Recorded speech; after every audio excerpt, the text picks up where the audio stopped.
बोर्डाजवळच घेणं. हां. मित्रांनो नमस्कार. आज रविवार दिनांक 11 जानेवारी वैकुंठ सेवाधारी परिवारातर्फे या ठिकाणी स्वच्छता आणि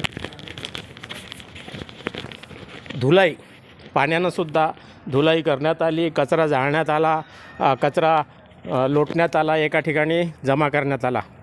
मित्रांनो रविवारी तुम्ही जरी आले तर आम्हालासुद्धा प्रोत्साहन मिळेल. या ठिकाणी आम्ही सगळे जे आहोत ज्येष्ठ नागरिक सगळे सेवाधारी परिवारामधील सदस्य आहोत. कोणी आम्ही श्रेय घेणार नाही. तुम्ही पण या, आम्ही पण येतो आणि या ठिकाणी आपल्याला हम अपने इस मोक्ष धाम को स्वर्ग बनाएंगे, भाईचारा लगाएंगे, उसमें प्रेम उगाएंगे, हा आमचा उद्देश आहे मित्रांनो. म्हणून आमचे एक ज्येष्ठ बंधू श्याम सवाई भाऊ या ठिकाणी आज आलेले आहे. नेहमीच येतात ते आणि त्यांना मी त्यांचे अनुभव विचारतो. नमस्कार श्याम. नमस्कार. किती वर्षापासून तुम्ही काम करता? सन 2005चा एक अनुभव आहे. 2005मध्ये एक बेवारस प्रेत या ठिकाणी आम्ही जाळायला आलो होतो. बरं. आणि त्या ठिकाणी कसं जावं स्मशानभूमीमध्ये हा एक मार्गसुद्धा दिसत नव्हता. पाऊलवाटसुद्धा व्यवस्थित नव्हती. आणि तिथे काही लोकांना आणि आम्हाला विचार आला की बा आपण दिवसभर किंवा जीवन जगतो आहे तर शेवटचा दिवस आपला असा वाईट व्हावा, अशी स्थिती निर्माण व्हावी, यापेक्षा आपण जीवनामध्ये काय वाईट केलं. तर तेव्हा लक्षात आलं की त्या मरणाऱ्यांनी वाईट नाही केलं. या ठिकाणी जिवंतरूपी जे माणसं आहेत ते सध्या वाईट परिस्थितीमध्ये जगत आहेत की त्यांच्याच भागामधली जे आपण मंदिर म्हणतो शेवटचं ते मंदिर एवढं त्यांनी घाण करून ठेवलं. म्हणून तेव्हा काही मित्रांच्या मदतीने 2005मध्ये तेव्हाचे आमचे खाडे काका सोबत आहेत आणि त्या माध्यमातून साफसफाई केली. पण आपल्याला माहीत आहे मित्रांनो, एखादा फुगा जर उडायला निघाला तर त्याला कुठेतरी अडवल्या जाते, थांबवल्या जाते. अशा पद्धतीने वेगवेगळ्या अडचणी येत गेल्यात. पण त्या ठिकाणी 1, 2, 3 टप्पे झाले आणि आता गेल्या 2.5 वर्षापासून आनंद आहे की काही सेवाधारी मंडळी, ज्येष्ठ मंडळी या विचारासह जोडले. आमचे स्नेही गजानन भाऊ नाखले हे सुद्धा एक आमचे मार्गदर्शक गोपाल पाटील भोयर यांच्या अंत्यविधीला या ठिकाणी आले होते. तेव्हा त्यांना तोच प्रश्न पडला जो मला 2005मध्ये पडला होता. कारण पत्रकार म्हणून आपलं आयुष्य घाललेल्या गोपाल पाटलांच्या अंत्ययात्रेलासुद्धा या स्मशानात अंधारच होता. आणि त्यांना प्रश्न पडला की ज्या माणसाने आपलं आयुष्य समाजहिताच्या बातम्या छापून केला आणि त्याचा अंत्यविधीसुद्धा अंधारात होतो आहे. म्हणून त्यांनी व्हॉट्सअपला एक पोस्ट टाकली की मी माझ्या दर रविवारी साफसफाई करायला या ठिकाणी जाणार आहे, कोणाला यावं. माझ्यामध्ये ती ज्योत पहिलेच होती आणि नंतर ती जिवंत झाली आणि मग परत आम्ही तिसऱ्यांदा प्रयत्न केला आणि तो तिसऱ्यांदाचा प्रयत्न एक सेवाधारी या हेडिंगखाली तो प्रयत्न सुरू आहे.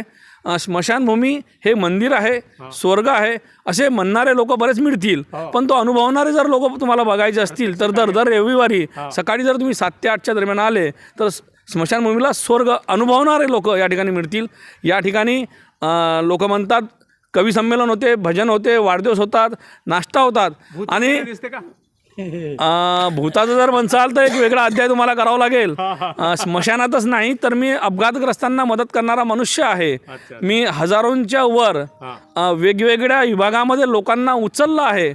तर तो बोलत होता का नव्हता बोलत हा वेगळा विषय. कोणाचा हात यायचा, कोणाचा पाय यायचा, कोणाचा मान यायची, तो वेगळा विषय. पण मी त्याच्यावर काही बोलणार नाही कारण तो अनुभवला नाही.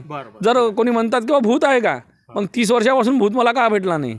जर भेटला असता तर त्यालाही सोबत नेलं असतं आणि स्वच्छता अभियान केली असती किंवा नेलं असतं.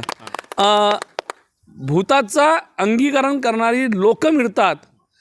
जे लोक मिळाल्यानंतर आपल्यातला भूत बाजूनं ठेवतात आणि स्मशानभूमीमध्ये सेवा देण्यासाठी येतात.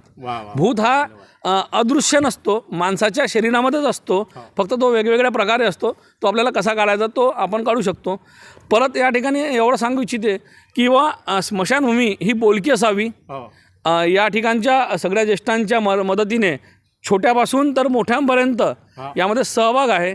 या स्मशानभूमीला पाऊलवाट व्हावी, या ठिकाणी वृत्तपत्र वाचनालय व्हावं, या ठिकाणी नाश्तासुद्धा मिळावा आणि एखाद्याला जर विसावा घ्यावा वाटला, एखाद्याला वाटलं की आता आपला शेवटचा क्षण आहे, आता मी जगणार नाही, मृत्यूशी गाठभेट करणार, अशांनीसुद्धा समुपदेशनासाठी या ठिकाणी येऊन फक्त 2 मिनटं बसावं, चिंतन करावं, इथल्या झाडांसोबत बसावं आणि आपला विचार बदलावा आणि त्यानंतर समाजासाठी जगण्यासाठी एक नवीन ध्यास घ्यावा.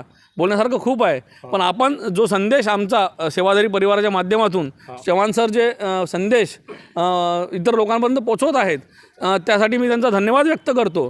आणि हे फक्त कारंजापुरतं मर्यादित न राहता या ठिकाणच्या वेगवेगळ्या 2 स्मशानभूमी आहेत, 2 कब्रस्थान आहे, त्या ठिकाणी सुद्धा सुरू व्हावं. आनंद असा आहे की काही मंडळी या ठिकाणी दर रविवारी सेवा देणारी खेड्यातली सुद्धा आहेत, ते त्यांच्या खेड्यातल्या स्मशानभूमीत सुद्धा आपापल्या पद्धतीने योगदान देणं सुरू आहे त्यांचं. थोडेफार असेल म्हणून स्मशानभूमी हे सुद्धा एक मंदिर होऊ शकते, याकडे आपण मनुष्याचं मंदिर म्हणून बघूया. परत भेटूया दर रविवारी. धन्यवाद.